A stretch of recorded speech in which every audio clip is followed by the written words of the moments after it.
എല്ലാവർക്കും നമസ്കാരം. ഒരുപാട് സങ്കടമുള്ള ഒരു ദിവസമായിരുന്നു ഇന്നലെ മിനിഞ്ഞാന്ന് ഉച്ചയ്ക്കാണ് വിവരം അറിയുന്നത്. സഹപ്രവർത്തകനെന്ന് പറയാൻ പറ്റില്ല, സഹോദര തുല്യനായിരുന്നു. പക്ഷേ കുറച്ച് നാളുകളായിട്ട് വലിയ കോൺടാക്റ്റ് ഒന്നും ഉണ്ടായിരുന്നില്ല. നിങ്ങൾക്കറിയാം ഞാൻ ആരെക്കുറിച്ചാണ് പറയാൻ വരുന്നതെന്ന്. സിദ്ധാർത്ഥൻ. കസ്തൂരിമാൻ എന്ന സീരിയലിൽ പുള്ളിക്ക് വേണ്ടി ഡബ് ചെയ്ത് തുടങ്ങിയ സൗഹൃദമായിരുന്നു. പക്ഷേ കുറച്ച് കാലം കഴിഞ്ഞപ്പോഴേക്കും ആൾ അങ്ങനെ വലിയ കോൺടാക്റ്റ് ഇല്ലാതെയായി. ആളുടെ തിരക്കുകളും ആളുടെ വർക്കുകളൊക്കെ ആയിട്ട് ആൾ എൻഗേജ്ഡ് ആയിരുന്നു. അപ്പോൾ ഈ വയ്യായിക പോലും പുറത്താരെയും അറിയിച്ചിട്ടുണ്ടായിരുന്നില്ല. വാർത്ത അറിഞ്ഞപ്പോൾ ശരിക്കും ഷോക്കായിപ്പോയി. മിനിഞ്ഞാന്ന് ഉച്ചയ്ക്കാണ് കോൾ വരുന്നത്, ഇങ്ങനെ മരിച്ചു എന്ന് പറഞ്ഞിട്ട്. ആളുടെ ചിരിക്കുന്നൊരു മുഖമാണ് നമ്മുടെ മനസ്സിലുള്ളത്. അപ്പോൾ അത് അല്ലാതെ മറ്റൊരു മുഖം മനസ്സിലേക്ക് വേണ്ട എന്ന് വിചാരിച്ചാണ് കാണാൻ പോകാത്തത്. പഴയ ഫേസൊക്കെ മാറി. അപ്പോൾ അങ്ങനത്തെ ഒരു രൂപം കാണാൻ പോകാത്തത് നന്നായെന്ന് എനിക്കിപ്പോൾ തോന്നുന്നുണ്ട്.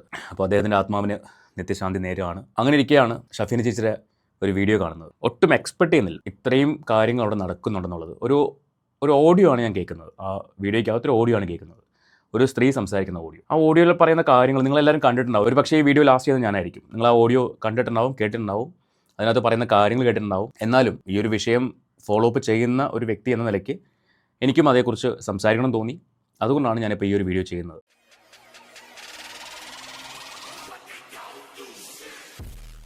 അപ്പോൾ നമുക്കൊരു കാര്യം ചെയ്യാം, നമുക്ക് ആ ഓഡിയോ കേട്ട് നമ്മുടെ വീഡിയോയിലേക്ക് പോകാം. നിങ്ങൾ ആദ്യമായിട്ടാണ് ഈ ചാനൽ കാണുന്നതെങ്കിൽ ഒന്ന് സബ്സ്ക്രൈബ് ചെയ്തോളൂ.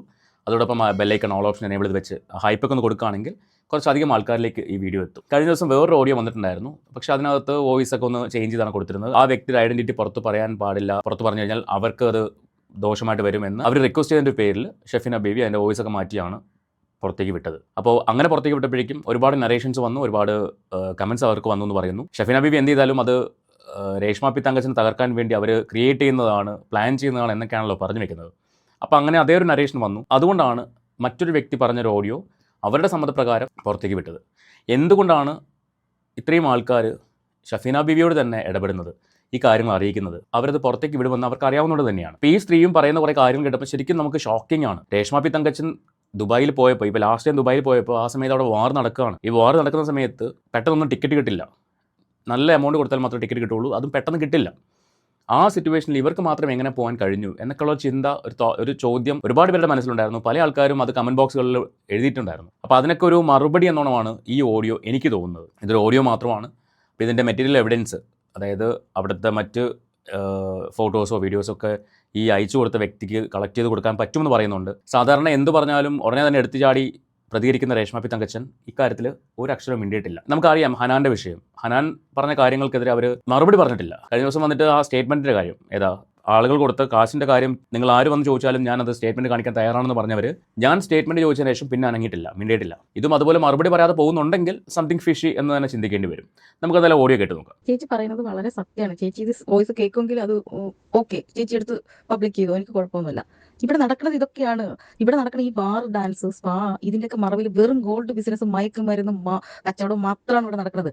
ഞാൻ 4 വർഷം ഈ സ്പാ ഫീൽഡിൽ ഉണ്ടായിരുന്നത്, ഈ ഡാൻസ് ബാറിൽ ഉണ്ടായിരുന്ന എന്നുള്ള ഒരു വ്യക്തി എന്ന നിലയ്ക്ക് എനിക്കിതിനെക്കുറിച്ച് വളരെ പച്ചവെള്ളം പോലെ അറിയാം. നമ്മളൊക്കെ ഇതിൽ ഇവന്മാർ ഉപയോഗിക്കും എന്ന് തുടങ്ങിയ സമയത്താണ് നമ്മൾ ഇതിന്നൊക്കെ വിട്ടുപോയത്. ഞാൻ സത്യം പറയാൻ ചേച്ചിയോട്, ഞാൻ ഇപ്പോഴും ഡേറ്റിംഗ് ചെയ്ത് ജീവിക്കുന്ന ഒരാളാണ്. എന്തിനാണ് ഞാൻ കള്ളം പറയണത്? അതിന്റെ ആവശ്യം എനിക്കില്ല. ഇപ്പോൾ ഇവർ പറയുന്ന പ്രകാരം ഇവരും അവിടെ ഈ പറയുന്ന പരിപാടികൾ ചെയ്ത് തന്നെയാണ് മുന്നോട്ട് ജീവിക്കുന്നതെന്ന് പറയുന്നു. അവർ പെട്ടുപോയതാണെന്ന് പറയുന്നു. പക്ഷേ അതിലൊന്നും ന്യായീകരണമില്ല, ഞാനതൊന്നും ന്യായീകരിക്കുന്നില്ല. ഇവർ ചെയ്യുന്ന പരിപാടി തന്നെയാണ് രേഷ്മ പി തങ്കച്ചനും അവിടെ ചെന്ന് ചെയ്യുന്നതെന്നാണ് ഇവർ പറയുന്നത്. അപ്പോൾ ഇതിനകത്ത് ന്യായീകരണങ്ങളൊന്നുമില്ല, ആർക്കും ന്യായീകരണങ്ങളില്ല. ഇപ്പോൾ ഈ ഓഡിയോ അയച്ചവർക്കായിക്കോട്ടെ, രേഷ്മ പി തങ്കച്ചനായിക്കോട്ടെ, എന്ത് തന്നെ പറഞ്ഞാലും ന്യായീകരിക്കാൻ പറ്റുന്ന കാര്യമല്ല, തെറ്റ് തന്നെയാണ്. കാര്യം ജീവിക്കാൻ ഒരുപാട് മാർഗ്ഗമുണ്ടായിട്ടും ഇത്തരം വഴികൾ ചൂസ് ചെയ്യുന്ന ചില ആൾക്കാർ പെട്ടുപോയതായിരിക്കാം, ചില ആൾക്കാർ മനഃപൂർവ്വം പോയി ചാടിക്കൊടുക്കുന്നതായിരിക്കാം, ചില ആൾക്കാരെ പെടുത്തുന്നതായിരിക്കാം. ഇവിടെ ജീവിക്കാൻ എല്ലാ സാഹചര്യങ്ങളും ഉണ്ടായിട്ടും ഭർത്താവ് മരിച്ചു പോയ സമയത്ത് ജനങ്ങളുടെ സഹായത്തോടെ ജീവിതം ഒരു കരക്കടിപ്പിക്കാൻ വേണ്ടി ഓടിത്തുടങ്ങിയ ഒരു വ്യക്തി സ്റ്റെപ്പ് ബൈ സ്റ്റെപ്പായിട്ട് ഓരോരോ പടികൾ കടന്നു വന്ന് ഒരുവിധം ജീവിക്കാൻ പറ്റുമെന്ന അവസ്ഥയിലേക്ക് എത്തിയതിന് ശേഷം മോശപ്പെട്ട രീതിയിൽ പോയിട്ടുണ്ടെങ്കിൽ അതൊരിക്കലും പൈസയ്ക്ക് വേണ്ടി മാത്രമാണെന്ന് പറയാൻ പറ്റില്ല. ബാക്കി എന്താണെന്ന് നിങ്ങൾ ഊഹിച്ചോളൂ, ഞാൻ അതിലേക്കൊന്നും പോകുന്നില്ല. ഞാൻ പറഞ്ഞല്ലോ, ഇതെല്ലാം ആരോപണങ്ങളാണ്. തെളിവുകൾ വരുമ്പോൾ നമുക്ക് കൂടുതൽ സംസാരിക്കാൻ പറ്റുള്ളൂ. അപ്പോൾ ഇതിനെതിരെ രേഷ്മ പി തങ്കച്ചൻ അവരുടെ ഭാഗം ന്യായീകരിച്ച് വരികയാണെങ്കിൽ അവിടെ മനസ്സിലാവും. അവർ ന്യായീകരിച്ച് വരുന്നത് കാണുമ്പോൾ മനസ്സിലാവും അതിനകത്ത് സത്യമുണ്ടോ മിഥ്യയുണ്ടോ എന്നുള്ളത് മനസ്സിലാവും. വരും എന്നുള്ള പ്രതീക്ഷ എനിക്കിപ്പോൾ ഇല്ല, കാരണം തോന്നുന്നില്ല വരും എന്നുള്ളത്. വരും ദിവസങ്ങളിൽ നമുക്കത് മനസ്സിലാക്കാൻ പറ്റും. ശരിക്കും കുറച്ച് നാൾക്ക് മുൻപ് ശാന്തിവിള ദിനേശ്, പുള്ളിക്കാരൻ്റെ ഒരു വീഡിയോയ്ക്കകത്ത് പുള്ളിക്കാരൻ വളരെ കാര്യമായിട്ട് ഈ കാര്യങ്ങളെക്കുറിച്ചൊക്കെ പറയുന്നുണ്ട്, ഇവരവിടെ പോയിട്ട് കാണിക്കുന്നത് ഇങ്ങനെയൊക്കെയാണെന്നൊക്കെ പറഞ്ഞിട്ട്. പക്ഷെ അന്നും ശാന്തിവിള ദിനേശ് ഒരു ഓഡിയോ പോലും വെച്ച് സംസാരിച്ചിട്ടില്ല. പുള്ളിക്ക് കിട്ടിയ വിവരങ്ങൾ എന്ന ലെവലിലാണ് പുള്ളി സംസാരിച്ചത്. ഇതുപോലൊരു ആളുടെ ഓഡിയോ വെച്ചിട്ടോ അനുഭവസ്ഥരുടെ സാക്ഷ്യം വെച്ചിട്ടോ ഒന്നും അല്ല സംസാരിച്ചത്. അതുകൊണ്ടാണ് ഒട്ടുമുക്കാൽ യൂട്യൂബേഴ്സും ശാന്തിവിള ദിനേശിനെതിരെ സംസാരിച്ചത്. കാര്യം തെളിവില്ലാത്ത ഒരാൾക്കെതിരെയും സംസാരിക്കാൻ പറ്റില്ല എന്ന് പറഞ്ഞിട്ട്. ഇവിടെ ഒരു അനുഭവസ്ഥയാണ്, അല്ലെങ്കിൽ നേരിട്ട് കണ്ടൊരു വ്യക്തിയാണ് ഈ കാര്യങ്ങൾ സംസാരിക്കുന്നത്. ഇനി ഇതിൻ്റെ സത്യാവസ്ഥ എന്താണെന്നുള്ളത് ഈ വ്യക്തിയുടെ പറച്ചിൽ മാത്രമാണോ അതോ മറ്റെന്തെങ്കിലും തെളിവുകൾ ഉണ്ടോ എന്നുള്ളത് ഇവർ തെളിവുകൾ കളക്ട് ചെയ്ത് കൊടുക്കാൻ വില്ലിംഗ് ആണെന്ന് പറയുന്നുണ്ട്. ഇവർക്ക് വേണമെങ്കിൽ ഇവരുടെ ഐഡന്റിറ്റി മറച്ചു വയ്ക്കാം, ഇവരാരാണ് എന്താണെന്ന് പറയാതിരിക്കാം. പക്ഷെ അവർ വ്യക്തമായിട്ട് പറയുന്നുണ്ട്, ഞാനും ഈ പണി ചെയ്താണ് ജീവിക്കുന്നത്. ഞാൻ പറഞ്ഞല്ലോ, അതിന് യാതൊരു ന്യായീകരണവും ഇല്ല, ന്യായീകരിക്കാൻ പറ്റുന്നൊരു കാര്യമല്ല. ഇങ്ങനെ ജീവിച്ച് വന്ന ഒരാൾ പൈസയ്ക്ക് വേണ്ടി മാത്രമായിട്ട് അവിടെ പോയി ഈ പരിപാടി ചെയ്യുമെന്ന് ഞാൻ വിചാരിക്കുന്നില്ല. അപ്പോൾ അതിൻ്റെ പിന്നിൽ വേറെയും ഉദ്ദേശങ്ങളുണ്ടായിരിക്കാം. ബാക്കിയേക്കാം. ഇവിടെ ഇവൾ കഴിഞ്ഞ തവണ ഇവിടെ വന്നിട്ട് ഈ റാസൽ കൈമിൽ വന്നിട്ട് എത്ര അവന്മാർക്കാണ് കിടന്നു കൊടുത്തിട്ടുള്ളതെന്ന് ചേച്ചിക്ക് അറിയോ? എന്റെ എത്ര ഫ്രണ്ട്സ്, അതായത് നമ്മൾ ഇവരുമായിട്ടൊക്കെ കണക്റ്റഡ് ആണ്, ഈ മേഖലയുമായിട്ട് കണക്റ്റഡ് ആണ്. ഇവള് ശരീരം വിൽക്കാൻ വേണ്ടി മാത്രം ഇങ്ങോട്ട് വരുന്നതാണ്. പിന്നെ ഈ സ്വർണ്ണം കടത്തെന്ന് പറഞ്ഞാൽ ഈ സ്വർണ്ണം കടത്തുന്നത് എങ്ങനെയാണ്? കോണ്ടത്തിന്റെ ഉള്ളിൽ സ്വർണ്ണം കയറ്റി നിറച്ചിട്ട് ഒന്നിൽ സാധനത്തിന്റെ ഉള്ളിൽ കയറ്റി വെക്കും, എന്നിട്ട് ഒരു പാഡിൽ ചുവന്ന കളർ ഒഴിച്ച് ഒട്ടിച്ച് ഷഡിൽ ഒട്ടിച്ച് വിടും. ഇത് സ്ഥിരം ഇവിടെ നടക്കുന്ന പരിപാടികളാണ്. പിന്നെ അതുമല്ല, ഈ ഉപമാർക്ക് ഒരു ജീൻസ് ഉണ്ട്, ജീൻസിന്റെ പല ഭാഗങ്ങളും സ്വർണ്ണമായിരിക്കും. ഇതൊന്നും കണ്ടെത്താൻ കഴിയില്ല. ഇതൊക്കെ നമ്മൾ നേരിട്ട് കണ്ടിട്ടു നമുക്ക് അനുഭവമുള്ള, പിന്നെ ഇതുപോലുള്ള കുറെ കാരിയേഴ്സ് ഉണ്ട്, സ്ഥിരം പോയി വരുന്ന കാരിയേഴ്സ്. അവരുടെ പാസ്പോർട്ട് ഡീറ്റെയിൽസ് അടക്കം ഞാൻ വേണമെങ്കിൽ ചേച്ചിക്ക് അയച്ചു തരാം. ചേച്ചി എപ്പോഴെങ്കിലും ഇതൊക്കെ കണ്ടിട്ട് സത്യം പറഞ്ഞാൽ എനിക്കൊരു മറുപടി തന്നാൽ ഞാൻ ബാക്കിയുള്ള എല്ലാ ഡീറ്റെയിൽസും ഞാൻ തരാം. എനിക്ക് ഒരുപാട് ഡീറ്റെയിൽസ് ഉണ്ട്, ഈ സ്വർണ്ണക്കടത്തുകാരുടെയും ഒക്കെ ഡീറ്റെയിൽസ് ഞാൻ തരാം. ചേച്ചി ഒന്ന് കണ്ടിട്ട് കേൾക്കുവാണെങ്കിൽ, ഇതിന് റിപ്ലൈ തരുവാണെങ്കിൽ ഒരുപാട് ഡീറ്റെയിൽസ് ഞാൻ തരാം. എനിക്ക് ചേച്ചിയെ പോലെ ഒന്നും ഇരുന്ന് സംസാരിക്കാനുള്ള കഴിവില്ല, അല്ലെങ്കിൽ ഞാൻ ഇതൊക്കെ വന്ന് പണ്ടേ പറഞ്ഞേനെ. ഇങ്ങനെയൊക്കെ ബുദ്ധിമുട്ടുകൾ അനുഭവിക്കുന്ന ഒരുപാട് സ്ത്രീകളുണ്ട്. എനിക്കറിയില്ല ചേച്ചിയാണോ അനിയത്തിയാണോ പോലും എനിക്കറിയില്ല. പക്ഷെ ഞാൻ പറയാണ്, എന്റെ മക്കളൊക്കെ നല്ല നിലയിൽ പഠിച്ച് നല്ല നിലയിൽ ജീവിക്കുന്നു, നല്ല വിദ്യാഭ്യാസം, നല്ല ജോലിയൊക്കെ ആയിട്ട് അവരെ 2-3 പേര് ദുബായിലുണ്ട്, 1-2 പേര് നാട്ടിലും ജോലി ചെയ്യുന്നുണ്ട്. പക്ഷെ ഇതൊക്കെ നമ്മൾ ആരോടെ പറയാ? നമ്മളൊക്കെ മനസ്സിലാക്കുന്ന ഒരാളോടല്ലേ നമുക്ക് പറയാൻ പറ്റുള്ളൂ. നമ്മളതൊരു കാമുകനെ ഉണ്ടാക്കിയിട്ടോ അല്ലെങ്കിൽ കാണുന്ന ആളുകളെ കൂടെ ഇല്ല. എനിക്കൊരു കല്യാണം, ഞാനൊരു കല്യാണം കഴിച്ചു, അത് ഫ്ലോപ്പായി. അതിന് പിന്നെ ഞാനൊരു പുരുഷനെ കുറിച്ച് ചിന്തിച്ചിട്ടില്ല. പക്ഷെ ഞാൻ എങ്ങനെയോ ചേച്ചി എന്നെ വിളിക്കുവാണെങ്കിൽ ഞാൻ എല്ലാ കാര്യങ്ങളും ഞാൻ പറയും. ചേച്ചിയുടെ വീഡിയോസ് ഒക്കെ കണ്ട് എനിക്ക് എന്നെ ഭ്രാന്തായി തുടങ്ങി. എന്തുകൊണ്ട് നമുക്ക് ഇങ്ങനെ ആവാൻ കഴിയുന്നില്ല എന്തോ എനിക്കറിയില്ല. ചേച്ചി ഇവിടെ നടക്കുന്ന കാര്യങ്ങൾ എന്തൊക്കെയാണെന്നറിയോ? ഈ ഡാൻസ് ബാർ എന്ന് പറയുന്നതും സ്പാ എന്ന് പറയുന്നതൊക്കെ വെറും പെൺവാണിഭവും സ്വർണ്ണക്കടത്തും അതുപോലുള്ള മറ്റേ ഡ്രഗ്സ് മാഫിയയും മാത്രമാണ്. ഇവന്മാരുടെയൊക്കെ കുറേ ഡീറ്റെയിൽസ് ഞാൻ സംഘടിപ്പിച്ച് ചേച്ചിക്ക് തരാം. എനിക്കൊന്ന് സമയം തന്നാൽ മതി. എൻ്റെ കയ്യിൽ ഒരു ഫോൺ ഉണ്ടായിരുന്നു, അത് നഷ്ടപ്പെട്ടു പോയി. ആ ഫോൺ നഷ്ടപ്പെട്ട, അതായത് ഞാൻ മുമ്പ് താമസിച്ചിരുന്ന ഒരു സ്ഥലത്ത് പെട്ടെന്ന് മാറേണ്ടി വന്ന ഒരു അവസ്ഥയിൽ ഇതൊക്കെ കളഞ്ഞിട്ട് വരേണ്ടി വന്നു. അല്ലെങ്കിൽ ഞാൻ കുറേ നമ്പേഴ്സ് ചേച്ചിക്ക് തരുമായിരുന്നു. അതൊക്കെ പോട്ടെ, അതൊക്കെ ഞാൻ വീണ്ടും എടുത്ത് തരാം. ഇതിൻ്റെയൊക്കെ മെയിൻ ആള് ഈ രേണുസുതി എന്ന് പറയുന്ന സ്ത്രീ ഇവിടെ വരുന്നത് സ്വർണ്ണക്കടത്തും ഡ്രഗ് മാഫിയയും തന്നെയാണ്. അവരുടെ മെയിൻ ആവശ്യം അതാണ്. പിന്നെ ശരീര വിൽപ്പന. അതായത് എന്റെ രണ്ട് സുഹൃത്തുക്കൾ കട്ടായം ഇവളടുത്ത് പോയിട്ടുള്ളവരാണ്. അവരുടെ ഒന്നും ഐഡന്റിറ്റി എനിക്ക് വെളിപ്പെടുത്തി തരാൻ പറ്റില്ല. കാര്യം അവന്മാര് ഇവളുടെ ഇതും ഭ്രമം കണ്ടിട്ട് മറ്റേ എന്തോ സെലിബ്രിറ്റി എന്നുള്ള തേങ്ങ, പിന്നെ ഇവിടെ വയറും കണ്ടിട്ട് പോയവന്മാരാണ്. അവന്മാർ പറയുന്നത് ഇവിടെ തുണി അഴിച്ചിട്ട് നിന്ന് കഴിഞ്ഞാൽ ആ വയറ് മാത്രമേ ഉള്ളൂ, 2 അസ്ഥികൂടം പോലത്തെ കാലുണ്ട്. ഞങ്ങൾ തന്നെ ആകെപ്പാടെ അന്തം വിട്ടു പോയി. ഞാൻ എന്നിട്ട് ഇവന്മാരെ കളിയാക്കിയിട്ട് നിനക്കൊക്കെ നാണമില്ല, നീയൊക്കെ അതായത് അത്രയും ഞങ്ങൾ ഓപ്പൺ ഹാർട്ടഡ് ആയിട്ടുള്ള ഫ്രണ്ട്സാണ്. ഇപ്പൊ ഈ ലാസ്റ്റ് ടൈം ഇവിടെ വന്നു, ഇവളെങ്ങനെ ഇവിടെ വന്നു? എന്നിട്ട് ഞാൻ ഇവന്മാരോട് ചോദിച്ചു, ഇവളെങ്ങനെ ഇവിടെ വന്നു? ഇവൾ അത്രമാത്രം ക്യാഷ് കൊടുത്തിട്ട് അത്രയും സ്പെഷ്യൽ സംഭവമാണെന്ന് പറഞ്ഞിട്ടാണ് ആ പാപ്പിലോണിന്റെ അവന്മാർ ഇവിടെ ഇറക്കിയിരിക്കുന്നത്. കാര്യം അവന്മാർ ഓൾറെഡി 20 വരെ ഇവിടെ നോമ്പ് പെരുന്നാൾ വരുന്നു. അതുവരെ ഒരു കാര്യങ്ങളും ഇവന്മാർക്ക് നടക്കത്തില്ല കേട്ടോ. അതുവരെ ഇവന്മാർക്ക് ഒരു കാര്യങ്ങളും നടക്കത്തില്ല. പിന്നെ ഇവന്മാർ അത്രയും ക്യാഷ് ഇറക്കിയിട്ടാണ് ഇവിടെ ഇറക്കിയേക്കുന്നത്. ഒരു ഡേയ്സിന് ഇവർക്ക് 15,000 20,000 വാങ്ങിച്ചിട്ടാണ് ഇവന്മാർ ഇവിടെ ഇറക്കിയേക്കുന്നത്. ബഹറിലും സെയിം തന്നെ. സത്യമാണ് ചേച്ചി, ഒരുപാട് സങ്കടം തോന്നിയിട്ടുണ്ട്. നമ്മളൊന്നും സപ്പോർട്ട് ചെയ്യാൻ ആരുമില്ലല്ലോ. ഇതുപോലെ 4 സ്ത്രീകളൊക്കെ സപ്പോർട്ട് ചെയ്യാൻ ഒരുപാട് പേരുണ്ടല്ലോ. പിന്നെ ഈ രേണുസുതിനെ ഇവിടെ കൊണ്ടുവരുന്നത് മൊത്തം ഈ ഒരൊറ്റ കാര്യത്തിനാണ്. ഡ്രഗ് ബിസിനസ്സും ഗോൾഡ് ബിസിനസ്സും പിന്നെ പെൺവാണിപ്പും. ഇവിടെ ശരീരം വിറ്റിട്ട് തന്നെയാണ് ഇവിടെ നിന്ന് പറഞ്ഞേക്കുന്നത്. അവന്മാരും എത്ര 3 ലക്ഷം രൂപ കണ്ട് കൊടുത്തിട്ടാണ് അവളെ ഇവിടെ കൊണ്ടുവരുന്നത്. എന്നിട്ട് ഇവന്മാർ ഇവിടെ കിടന്ന് ഇവിടെ ഓരോ രാത്രി ഓരോരുത്തന്മാർക്കല്ല, മണിക്കൂറാണ് ഇവിടെ കാശ്. ഈ മണിക്കൂർ വെച്ചിട്ടാണ് ഇവിടെ വിൽക്കുന്നത്.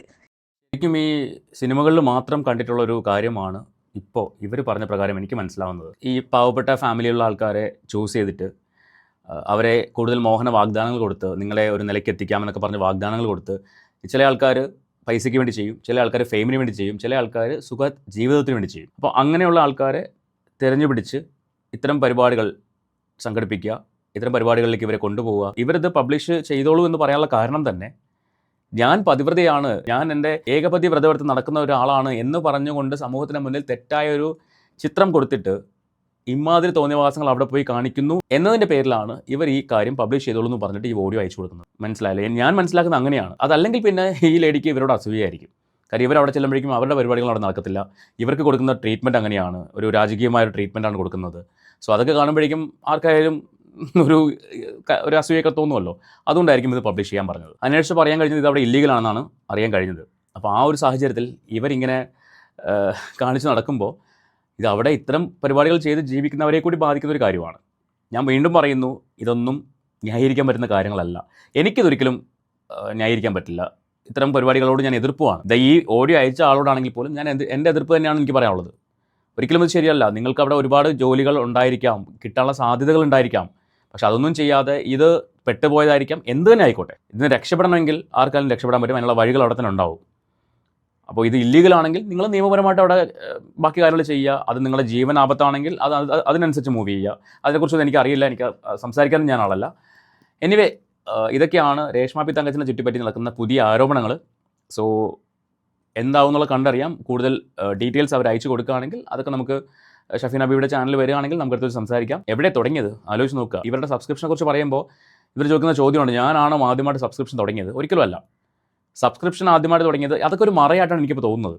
കാര്യം ആളെണ്ണം കൂടുന്നതനുസരിച്ച് പേയ്മെൻറ്റ് മാറുമല്ലോ. അപ്പോൾ ഈ പുറത്ത് പോയിട്ട് ഉണ്ടാക്കുന്ന കാശ് ഇതുവഴി വന്നതാണെന്നൊക്കെ പറയാമല്ലോ. വട്ടേവർ, എന്തായാലും കണ്ടറിയണം മുന്നോട്ട് എന്താണ് സംഭവിക്കാൻ പോകുന്നത്, എന്തൊക്കെയാണ് നടക്കാൻ പോകുന്നത്. കൺഫ്യൂസ്ഡ് ആണ് മൊത്തത്തിൽ. ഇവരുടെ പോക്ക് കണ്ടിട്ട് മൊത്തത്തിൽ കൺഫ്യൂസ്ഡ് ആണ്. ഇപ്പോൾ പുതിയൊരു ഷോർട്ട് ഫിലിമോ ആൽബോ എന്തോ ചെയ്തുകൊണ്ടേക്കാണെന്ന് തോന്നുന്നു. അവിടെയും കഴിഞ്ഞ ദിവസം ഈ RJ ലച്ചുവിൻ്റെ ഒരു സ്റ്റേറ്റ്മെൻറ്റ് കണ്ടു കേട്ടോ. വേറെ, അതായത് പുതിയ അലിഗേഷൻസ് ഒന്നും ഇല്ലാത്തത് കൊണ്ട് ഒരു അലിഗേഷൻ അങ്ങോട്ട് ഉണ്ടാക്കി കൊടുക്കുകയാണ്. മീഡിയക്കാരനെ കൂടെ ചോദിപ്പിക്കുകയാണ് കേസിനെ കുറിച്ച്. ഏതാ പറഞ്ഞാൽ RJ ലച്ചു പറയണം, ഞാനാണ് പോലീസ് സ്റ്റേഷനിൽ പോയത്. രേഷ്മ പി തങ്കച്ചൻ പറയുന്നു, ഇത് RJ ലച്ചു എൻ്റെ മറ്റേ വിവാദമായ ആൽബത്തിൻ്റെ ഡയറക്ടറാണ്, ലച്ചു ആണ് പോലീസ് സ്റ്റേഷനിൽ പോയെന്നൊക്കെ പറയുന്നുണ്ട്. ഈ കേസ് ആയിട്ടില്ലെങ്കിൽ പിന്നെ എന്തിനാണ് പോലീസ് സ്റ്റേഷനിൽ പോകുന്നത്? RJ ലച്ചു വന്ന്, ഞാൻ ആ വീഡിയോ ഒന്നും വെക്കുന്നില്ല തൽക്കാലം.